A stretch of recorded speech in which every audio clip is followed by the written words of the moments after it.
All right, I hate to start this out with some bad news, but you have all been robbed, and it's not your fault.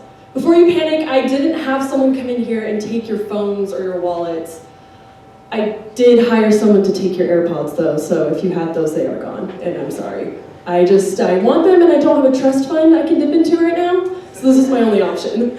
In all seriousness though, we all have been robbed, and it's not our phones or our wallets or our keys. We have all been robbed of the ability to play, and it is having detrimental effects on our society. The lack of play in our lives is leading to loneliness, isolation, mental illness, and addiction. You can go out in the hall right now and see this at work. If someone comes up and asks you how you're doing, what's our favorite way to respond? Oh, I'm so busy. Well, good, yeah, but also, I'm so busy. Or, things are good, just really crazy right now.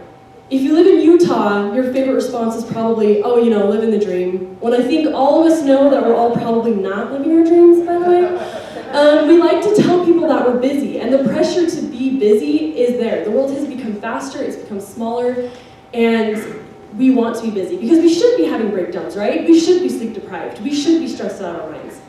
Because that means we're out there in the world and we're doing stuff and we're getting stuff done and we're achieving. But then at the end of a long day of doing things and we come home and our body and our minds need that time to unwind and relax and to play, we're incapable of doing that. Because I don't know about you, but I can barely watch Netflix without half of me panicking because I'm not doing something productive. And it is having negative effects on our society. We're here today to learn about leadership, and I hope that I can show you guys that play and playfulness has just as important of an impact on leadership as any of the other great topics we'll be discussing. So I think we can all agree that leadership at its core deals in influence. If you lead someone to do something, you have influenced them to make a different decision, make a different behavior, maintain a behavior, etc. And so with leadership, that is based on influence.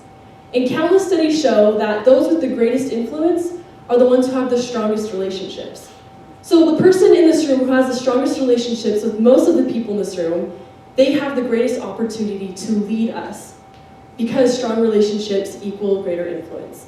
And this means that if you have strong relationships, you have a greater capacity and influence, which means you have more of an opportunity to be an effective leader.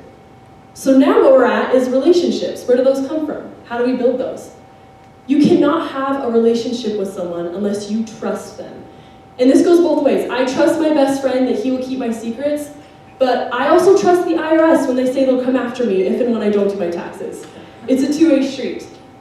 And so, trust builds strong relationships, which leads to influence, which leads to leadership. And now we are at the big question of the day, which is, what about trust?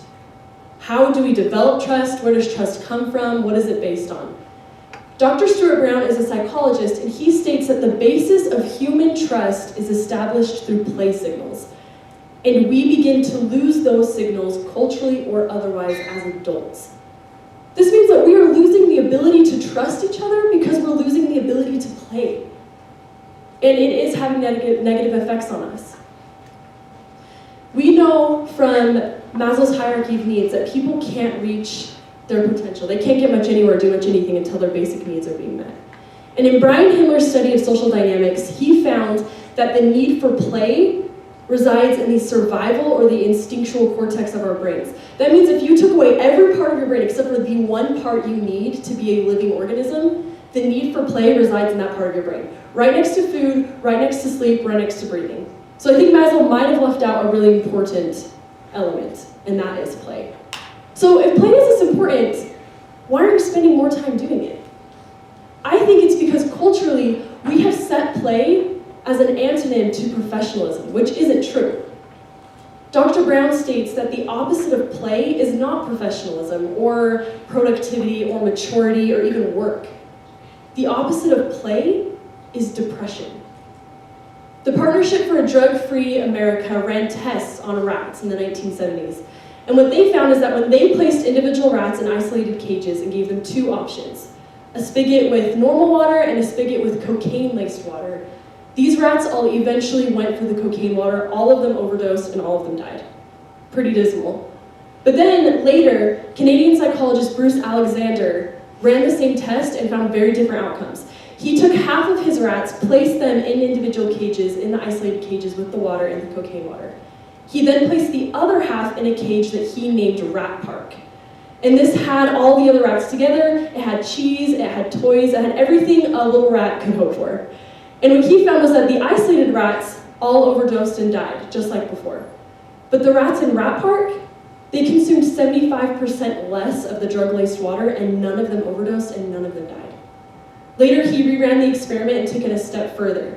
He took rats who had been isolated and had been addicted for 57 days and then placed them in Rat Park. These rats experienced withdrawals, but after a time, all of them stopped overdosing and none of them died. So these rats went on to lead what we can assume to be happier little rat lives because of one thing: play. Once these rats had connection in their lives, once they could connect to their environment and connect to the other rats through play, through those toys, they didn't need what they were addicted to. And we have so many things today that we can be addicted to: social media, television. We're addicted to work. And addiction will always be a barrier to leadership. And so we need to pay more attention to it. And you might be on board at this point. You might be thinking, all right, I can see where play comes in, I can see how it's important, but how on earth do I implement that in my workspace, in my classroom, in my group project? It's so simple. Play in its most simple form is laughter. If you can make someone laugh, you have just introduced play into their lives and you have filled that basic need for them. You have set them up to be led to a better version of themselves. If modern TV has taught us nothing else, it's that all you need is a desk job and an assistant to the regional manager and you will have laughter. At the very least, just work with someone named Toby and you'll be good. It really is so simple. This is a picture of a sculpture by Ukrainian artist Alexander Moliv. As you can see, it depicts two adult humans sitting back to back. Whether they're in conflict with themselves, conflict with each other, they're depressed, whatever it might be, they're clearly distraught. And inside each of them is a child that just wants to connect to another child. And his intent with this sculpture was that this is our world today. We are filled with people who are lonely, people who are isolated, people who don't know how to connect with each other. And the fastest way to get from that isolation to that connectedness is through play. That is the fastest way to get from point A to point B. So, we need to make a stronger effort to put play in our lives. We need to go out of our way to fill that need for someone else and to fill it for ourselves.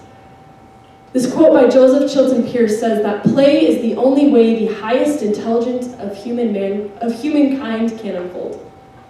And we want to get people there. We want to lead people there. If we have people who are sitting in this position, that is a hard group of people to lead. If we are people in that position, it is very hard for us to be led. And we can combat this with play. So go out of your way, go fill that need for someone else, fill it for yourself, and watch it change how you lead. Thank you.